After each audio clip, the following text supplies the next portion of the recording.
Alhamdulillah, wassalatu wassalamu ala rasulillah.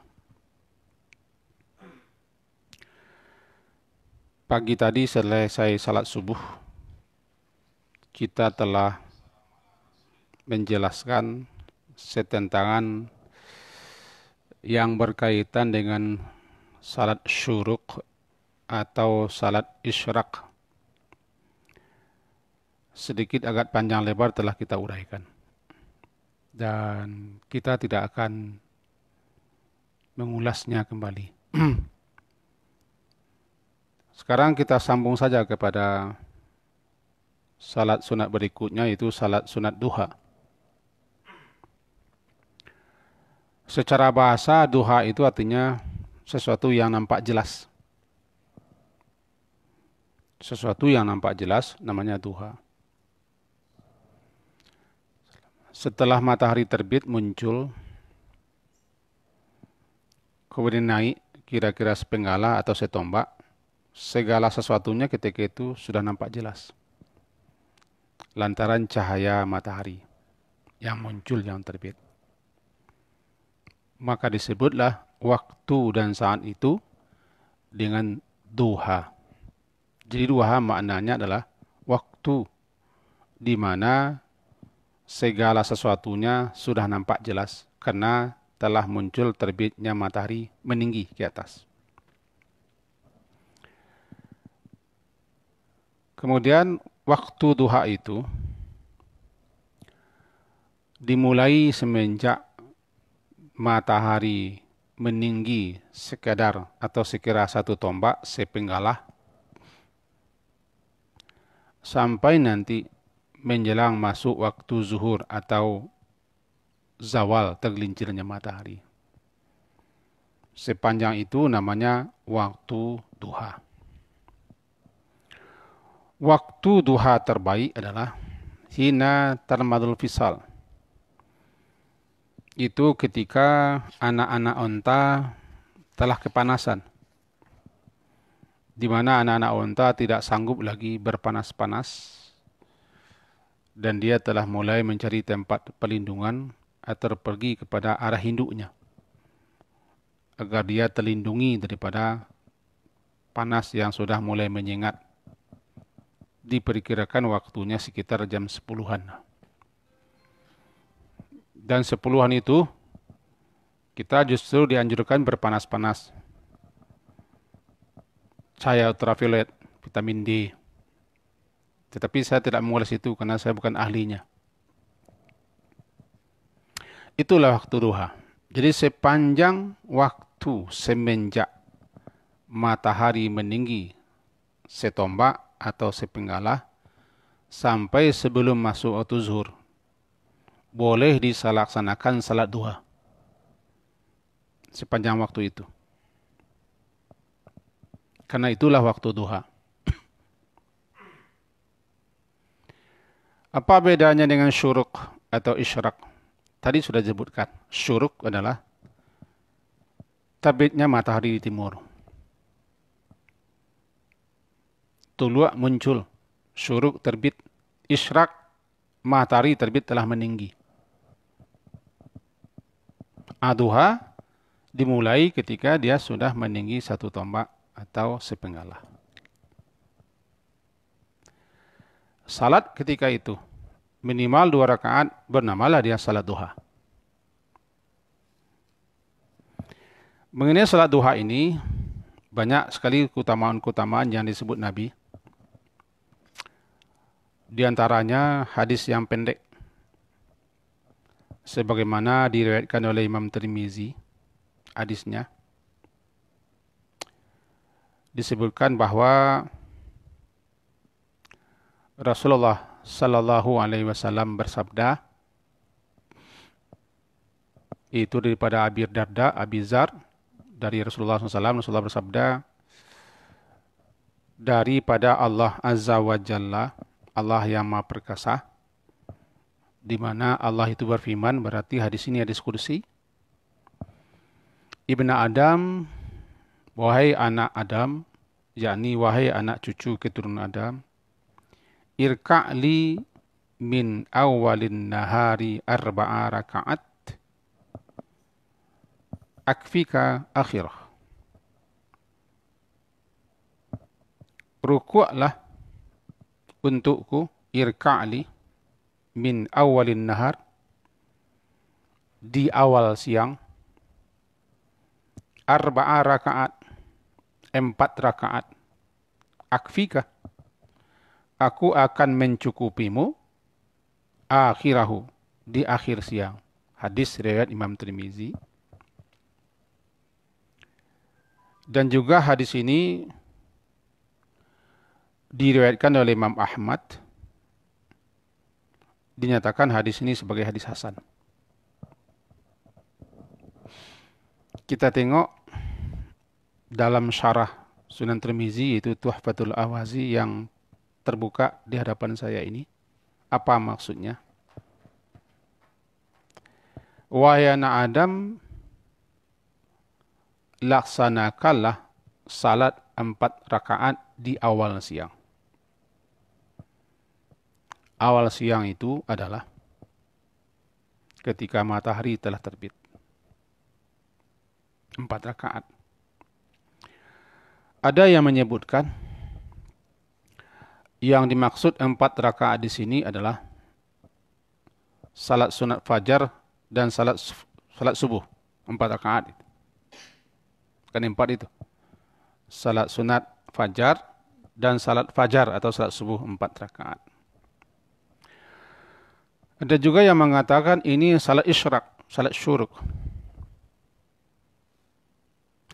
Tetapi yang paling kuat, yang paling jelas adalah ini adalah salat duha.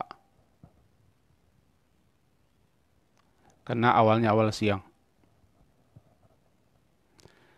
Irka'li, rukuklah kalian untukku, kata Allah. Itu laksanakanlah 4 rakaat salat untukku. Kalau itu telah kalian laksanakan, atau telah kamu laksanakan, akfika, aku akan mencukupimu. Apa makna aku akan mencukupimu itu? Apa yang menyibukkanmu dari berbagai macam hajat, kebutuhan, keperluan yang menyibukkan kamu di waktu siang, sehingga kamu menjalar, bertebaran, ke sana kemari, ke sana ke sini, memenuhi hajat dan kebutuhan kamu sehingga kamu sibuk. Aku akan cukupkan kamu sampai nanti di akhir siang. Itu pemahaman pertama. Yang kedua maknanya, sibukkanlah pikiranmu, ingatanmu, atau dirimu untuk beribadah kepadaku di awal siang, yakni laksanakanlah salat duha 4 rakaat. Aku nanti akan mencukupi, akan memenuhi segala macam hajat dan kebutuhanmu di akhir siang nanti. Inilah fadilah, keutamaan salat duha itu. Bukan berarti setelah salat duha kita tidak bekerja, tidak berusaha, tidak berkarya. Tidak. Berkaryalah, bekerjalah. Nanti Allah akan memberikan kecukupan kepadamu. Atau memberikan rasa cukup kepadamu. Itu yang pertama. Nanti silakan tengok kitab Tuhfatul Ahwazi. Penjelasannya. Kemudian juga dalam hadis riwayat Imam Muslim disebutkan bahwa salat duha ini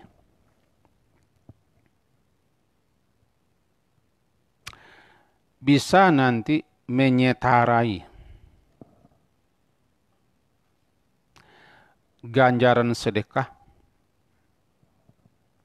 sebanyak 360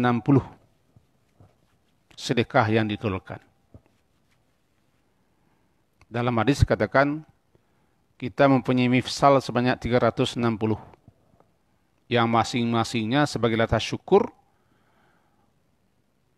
terima kasih kepada Allah, harus kita bersedekah atas nama setiap persendian dan ensel yang ada di tubuh kita itu sebanyak 360. Ensel-ensel, persendian-persendian di tubuh kita ada sebanyak 360. Nah, mulai saya di tangan nih, banyak enselnya nih. Sebenarnya sudah semesti dan seharusnya kita bersedekah sebagai rasa syukur karena nenek ketika bangun pagi sehat semua. Bergerak semua. Utuh semua. Tidak ada yang kurang. Alhamdulillah. Coba kalau sakit satu, ini saya sakit empu ini, tidak bisa apa-apa. Orang mau mengeluarkan biaya juta nih untuk mengobat. Sekarang gratis pagi hari sehat ya. Sedekahlah. 360.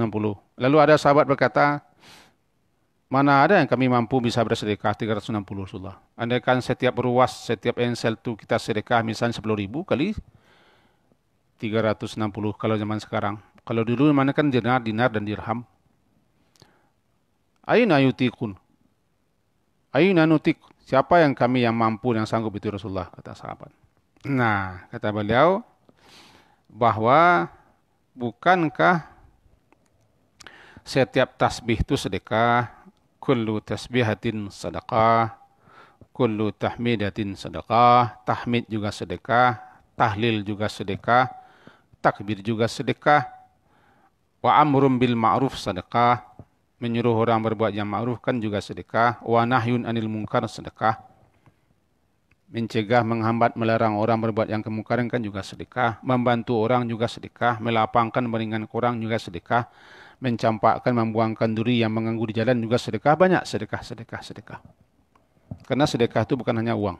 Bagi yang tidak punya uang, bagi yang tidak punya pitis lah, dia bisa bersedekah dengan cara lain. Tapi bagi orang yang punya uang, jangan cari-cari pola untuk bersedekah dengan yang lain. Karena orang yang punya harta, orang yang punya uang, dituntut dia bersedekah itu dengan hartanya. Bagi orang punya tenaga dengan tenaganya, orang punya pikiran dengan pikirannya, orang berilmu dengan ilmunya, orang punya kemampuan dengan kemampuannya. Orang punya apa saja yang bisa diberikannya dengan itu. Maka orang berharta dengan uangnya. Jangan orang berharta mengelah-elah pula bersedekah. Senyumkan sedekah, senyum-senyum saja kerja, tidak ngelar uang dah. Tidak. Nah, kata beliau sallallahu alaihi wasallam, semuanya itu yujzi'u min dzalika rak'atani yakahuma min ad-duha. Semuanya itu sudah dapat disetarai, diimbangi oleh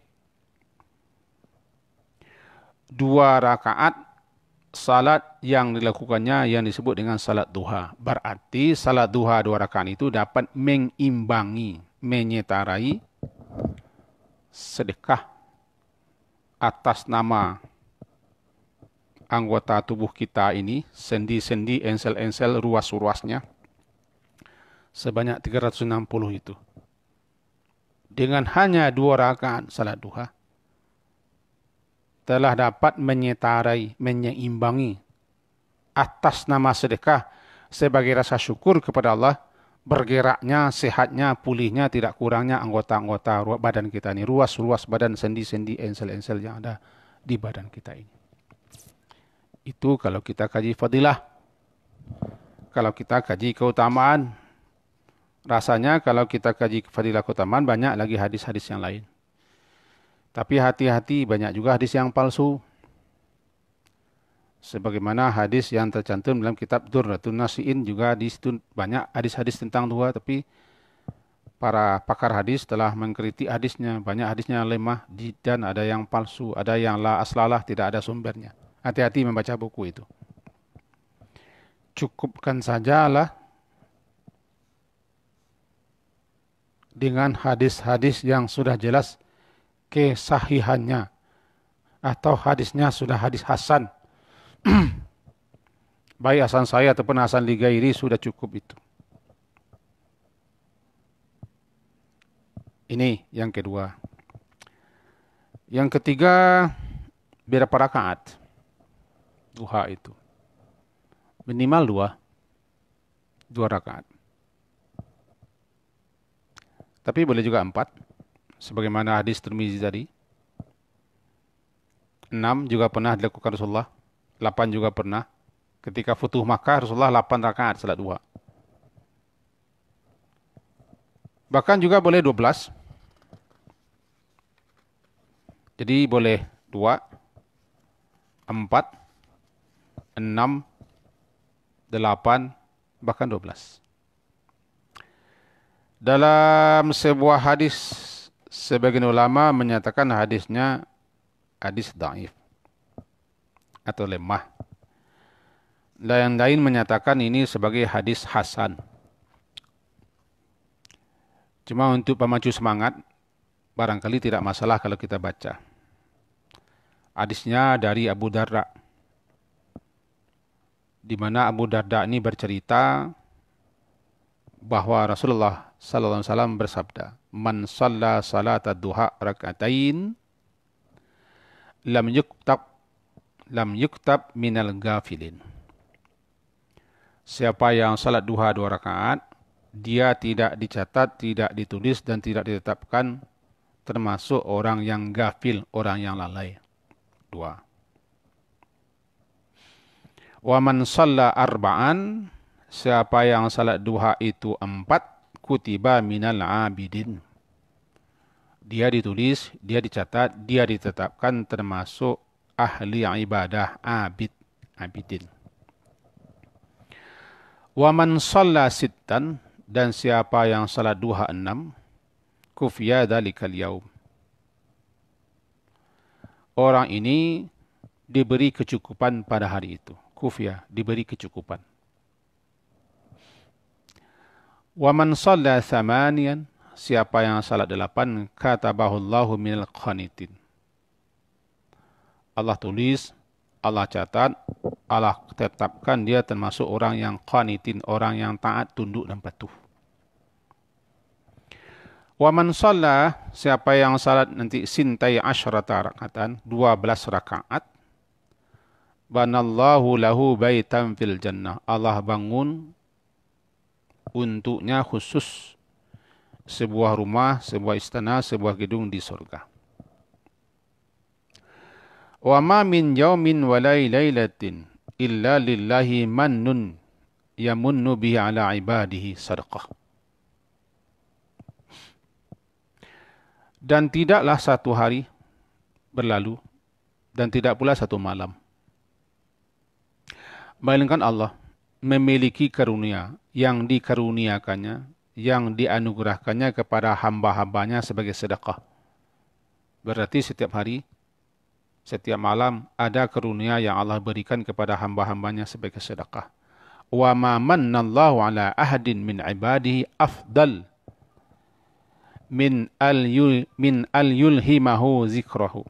Tidak ada anugerah pemberian kurniaan Allah kepada seseorang daripada hamba-hambanya yang lebih utama dibanding daripada Allah beri ilham dia untuk selalu ingat kepadanya.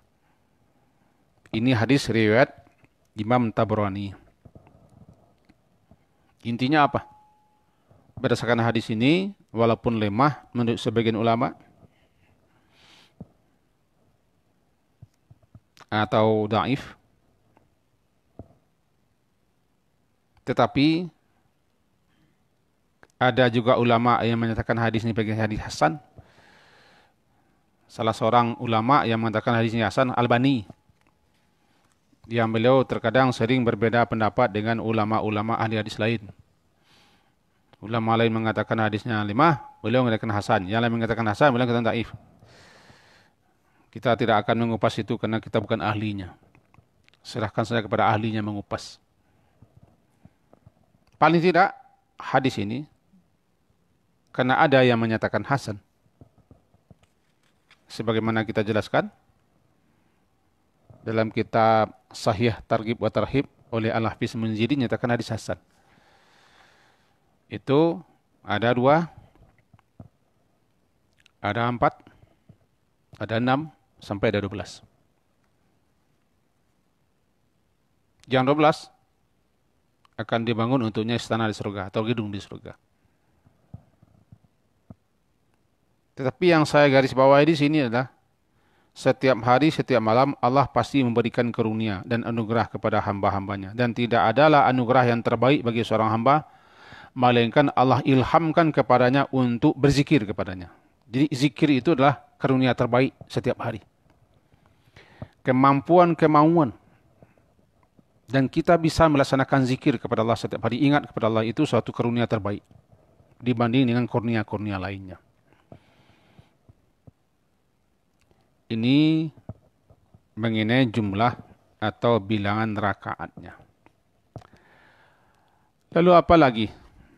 Di manakah salat duha itu dikerjakan? Dikerjakan di rumah. Afdalu salatil mar'i fi baiti. Salat seorang yang terbaik itu adalah di rumahnya. Illal maktubah, kecuali salat fardu. Sebaik-baik seutama-utama salat seseorang di rumahnya. Maka laksanakanlah duha itu di rumah. Waktunya semenjak matahari meninggi setombak sepenggalah sampai sebelum zuhur. Tidak bisa di rumah, apa boleh buat di tempat kerja. Dimanapun kita bekerja, kalau bisa ada waktu dan sempat. Tapi kalau anda di kantor mau salat duha, ke masjid, permisi duduk ke atasan, itu kan curi waktu namanya. Setelah mengajar, lalu ditinggalkan murid. Pergi salat duha. Nah, murid-murid bergentayangan, berhirup pikuk, heboh dia. Ini sudah siku capang, siku capeh. Siku tabang, siku lepeh. Yang kerja tidak dapat, ni kan dua ciciran jadi. Itu rumah. Bolehkah salat duha itu berjamaah? Sepanjang apa yang kita pelajari tidak ada tuntunan salat duha berjamaah. Tapi bolehkah melatih murid di sekolah untuk berjamaah duha? Kalau sekadar melatih untuk mengajar, tapi jangan terus-terusan. Cuma kadang-kadang ini menjadi tren, menjadi promosi derang. Sekolah kami pakai salat duha. Nah, kalau itu niatnya sudah salah niatnya. Kita himbau kepada guru-guru, kepada ustadz-ustadz, kepada sekolah-sekolah yang menjadikan duha itu tren sebagai promosi, sebagai daya tarik, ini salah niat, ini tidak berpahala. Innamal a'malu binniyat, innamal likulli imri'in ma nawa. Perbaiki niat, luruskan niat. Lalu adakah bacaan salat duha itu? Ini pagi tadi ditanyakan oleh ustadz kita dari Sedempuan. Ustadz Duktur dari Sedempuan. Ada tidak bacaan khusus salat duha? Saya jawab ada. Apa bacaannya? Takbir. Apalagi Al-Fatihah. Apalagi? Ya ayat. Nah ayatnya maksudnya, kalau ayatnya tidak ada ayat khusus. Paling-paling ayat Quran itu khusus namanya. Ada riwayat, Sallu rakaatai duha. Salatlah kamu 2 rakaat salat duha dengan membaca 2 buah surat ad-duha. Rakaat pertama adalah surat wasyamsi wa duhaha. Rakaat kedua wad-duha.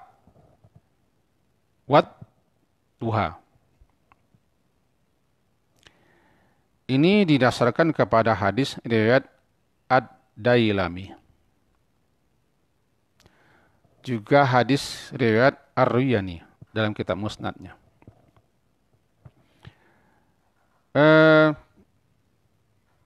Dinyatakan juga bahwa siapa yang membaca surat Wadduha, Asyamsi wa duhaha,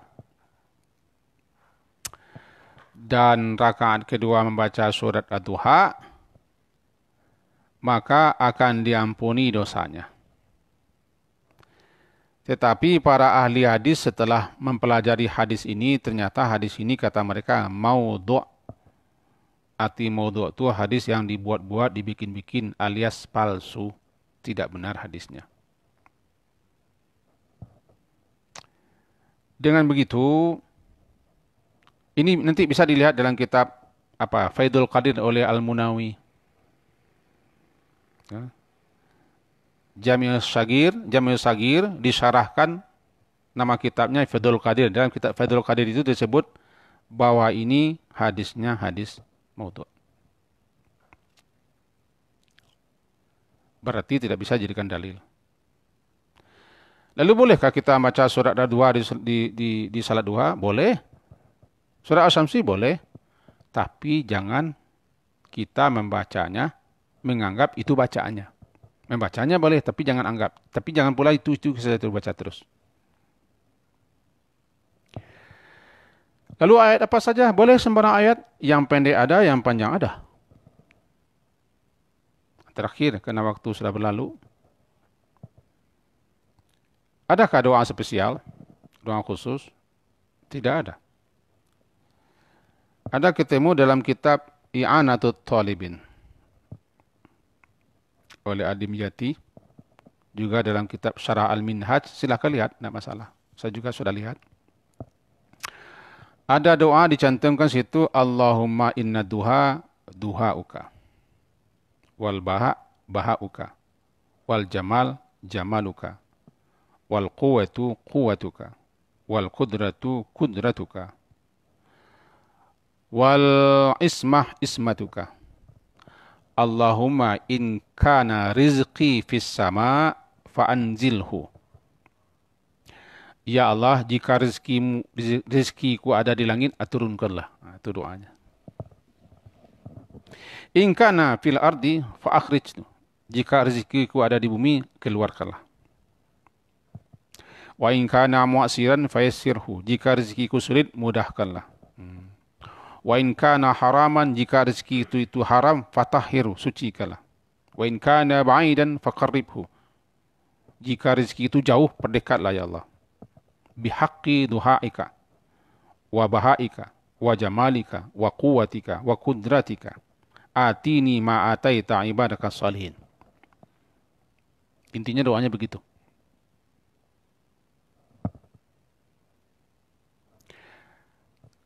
Dalam kitab I'anatut Talibin tidak disebutkan ini hadis, cuma hanya dijelaskan ini doanya. Kita pelajari, kita baca, rupanya para ahli-ahli hadis, pakar-pakar hadis juga mencari di mana sumber hadis ini. Rupanya tidak ada ketemu. Maka disebutlah ini adalah hadisnya, doanya tidak berdasarkan kepada hadis. Cuma populer seperti itu. Bolehkah kita berdoa dengan doa ini? Tidak ada yang larang. Cuma jangan anggap ini doanya setelah selesai salat duha. Dan doa setelah salat duha, setelah selesai salat duha itu ini doanya. Intinya apa? Dalam salat duha kita bebas membaca ayat apa saja. Dan kita boleh berdoa apa saja. Tentang urusan dunia, tentang urusan akhirat, tentang pekerjaan, tentang persoalan hidup. Silakan doa setelah salat duha. Siapapun yang salat 2 rakaat lalu dia berdoa kepada Allah, mudah-mudahan Allah kabulkan doanya. Apalagi salat duha. Allah kan sudah janji tadi. Akfika. Irka'li. Ruku'lah kamu untukku. Aku akan cukupkan. Termasuk apa yang kita butuhkan. Silakan berdoa. Apakah doa ini boleh? Ya boleh. Tapi kita tidak boleh meyakini doa ini hadis Nabi. Itu saja masalahnya. Ya, mudah-mudahan ada faedahnya, manfaatnya untuk kita semua setelah kita jelaskan tentang salat duha itu. Sampai situ dulu. Subhanakallahumma bihamdika asyhadu an la ilaha illa anta astaghfiruka wa atubu ilaik. Wassallallahu ala Muhammadin wa ala alihi washabihi ajma'in. Alhamdulillah. Assalamualaikum warahmatullahi wabarakatuh.